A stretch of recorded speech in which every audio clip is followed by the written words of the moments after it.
A radical equation is an equation in which the variable occurs in a square root, a cube root, or any higher root. We're going to talk about how to solve radical equations. When the variable occurs in the square root, we need to square both sides of the equation. But when we square both sides of an equation, sometimes extra answers can creep in. We call these extraneous roots or extraneous solutions. Extra meaning they solve the squared equation, but they don't solve the original equation. Let's take a look at the very simple equation, x equals 2. If I try squaring both sides, I'll end up with the equation x squared equals 4. Now, this is a quadratic equation. We learned this back when we talked about factoring. So in order to solve this, I can subtract 4 from both sides. X squared minus 4 equals 0. And then I can factor as a difference of squares. And I get two answers, x equals 2 and x equals negative 2.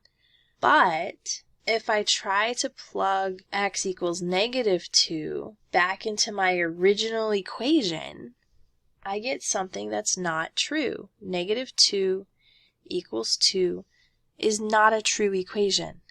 So we say that x equals negative 2 is an extraneous solution. We could also look at solving that x squared equals 4 by taking a square root of both sides, and we'll talk a little bit more about this in the future. So if we take a square root, when we do it on the number side, the 4, we need to make sure we include the plus or minus sign. When we take even roots in equations, we need to include the plus minus, because for our even roots, when we introduce them, we have two answers that could happen.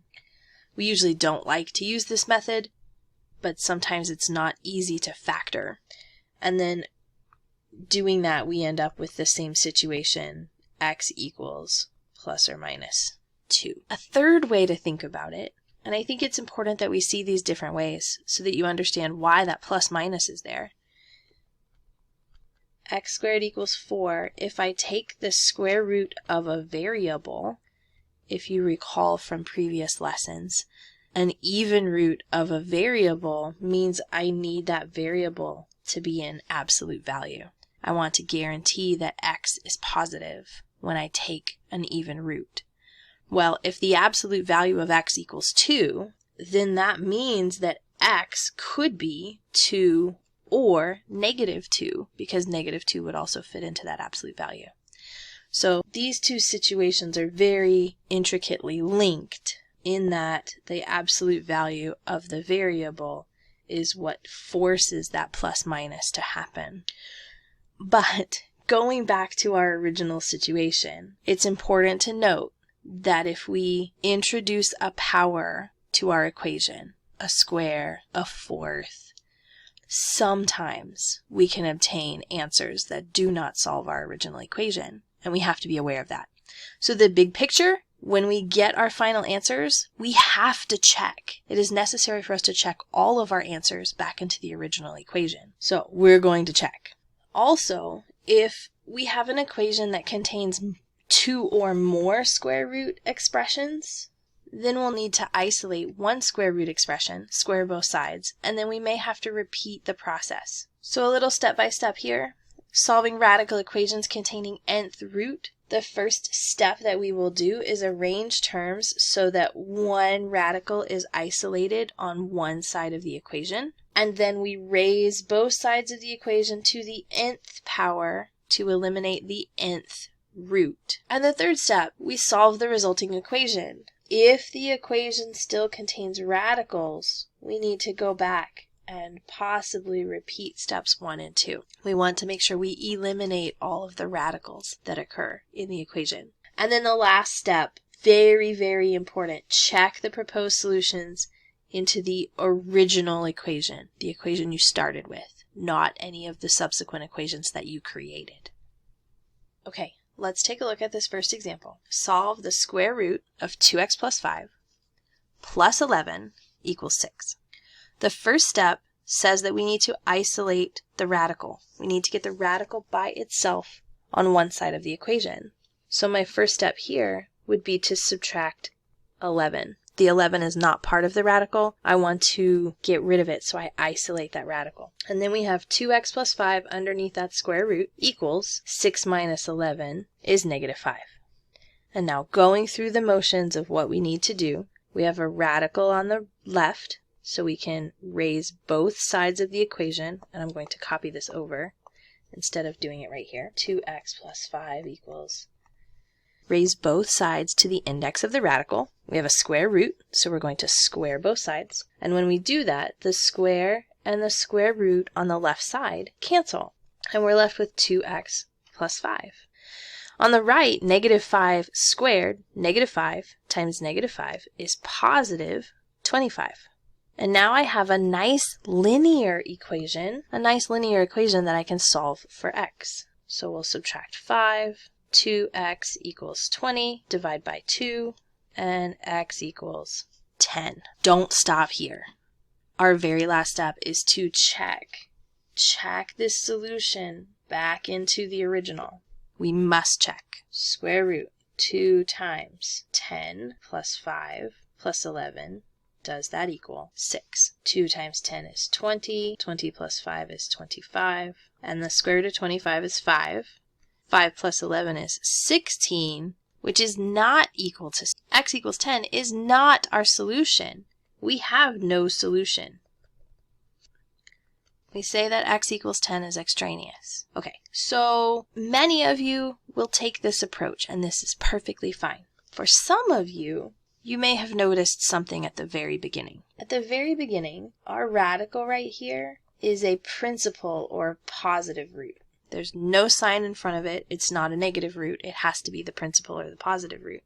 Jumping down to the next step, when we subtract 11 from both sides, we get an equation, square root 2x plus 5 equals negative 5. Now on the left, square root of 2x plus 5 is positive. This is a positive root. Our answer would be positive. And on the right, negative 5 is negative. It turns out right here in this step, because we have a positive number equaling a negative number, we could have said no solution right here. If you notice this, positive equals negative, then you can stop at this point and say no solution. There's no way that I can get a positive number to equal a negative number. But if you don't see it and you go through the motions, you'll figure it out as long as you check your proposed solution back into your original equation. Let's take a look at another problem that does have a solution. We want to solve 3x minus the square root of 3x plus 7 equals negative 5. So the first thing we want to do is isolate that radical expression. Let's subtract 3x from both sides. Don't forget this negative here. Negative. We need to keep that negative sign. Negative square root 3x plus 7 equals negative 3x minus 5. In this situation, since I don't know what value x will take, I cannot play the same game that we did before and assume that it'll work out or not. X could be positive, which would make the right side negative. Or x could be negative, and if x is a big enough negative, that right side will be positive. So you just have to be careful here when we have x's on both sides. The extraneous solutions aren't as clear in this case. So let's keep going. I'm going to actually multiply everything by a negative 1 to get rid of that negative 1 in the front of that radical. And if we multiply by the negative 1, we'll end up with positive root 3x plus 7 equals 3x plus 5. And now we want to square both sides because I have a square root. And again, another place where we have to be careful. 3x plus 5 squared means we're going to say 3x plus 5 times 3x plus 5. That exponent does not get to distribute inside the parentheses. There's no distributive property for sum or difference with an exponent. It doesn't work. But here the square and the square root cancel. 3x plus 7's on the left. And now here for the multiplying out of 3x plus 5 times 3x plus 5, I like to use the box method. You may have learned about FOIL or distributive property. So the box method just says put each of the terms along the sides of a box. So I have 3x plus 5 on the top and 3x plus 5 along the side. And then inside the box, 3x times 3x will give me 9x squared. So directly adjacent to the box is how I multiply. 3x times 5 will be 15x. 3x times 5 will be 15x. And then 5 times 5, 25. This gives me all of my terms, and I can see that I have like terms that I can add together. So we have 9x squared plus 30x plus 25. That's supposed to equal 3x plus 7. I see that I have a quadratic equation. To solve a quadratic equation, I need to move everything to one side. I need to make this equal to 0. So let's subtract 3x and 7 from both sides. And we'll end up with 9x squared plus 27x plus 18 equals 0. Scooting over for a little more room, 9, 27, and 18 all have a common factor of 9. Let's go ahead and factor that out. Greatest common factor, factor it out. Notice here, since we have a quadratic, we need to factor. So factoring out that greatest common factor, 3 times 9 is 27, 2 times 9 is 18. So we have 9 times x squared plus 3x plus 2. Here, if I factor x squared plus 3x plus 2, we can use the AC method. 1 times 2 is 2. B is 3. Two numbers that multiply to be 2 and add to be 3. 2 times 1. We can break that apart. X squared plus 3x plus 2. Middle term needs to be broken. 2x plus x plus 2. It doesn't matter what order you break them in. I did 2 first. Group. And we get x plus 2 times x plus 1. I don't have to worry about the 9, I only have to worry about the x's, the factors with x's in them. X plus 2 equals 0, so x equals negative 2. X plus 1 equals 0, so x equals negative 1. And now we need to check.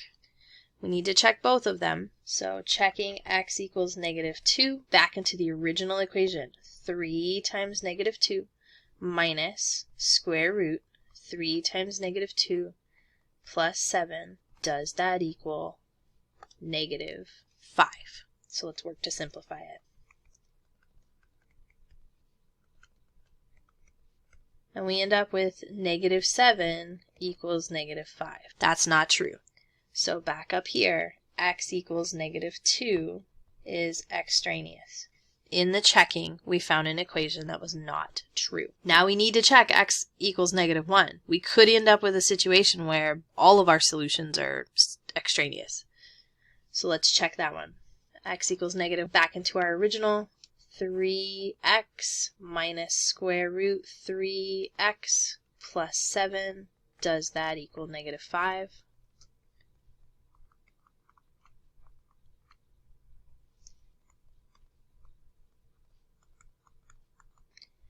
And I get negative 3 plus 7 is 4 underneath the radical. Square root of 4 is 2. Negative 3 minus 2 is indeed negative 5. And so we do have one solution for this equation. Let's see how much we can fit in here. Our solution for example 2 is x equals negative 1.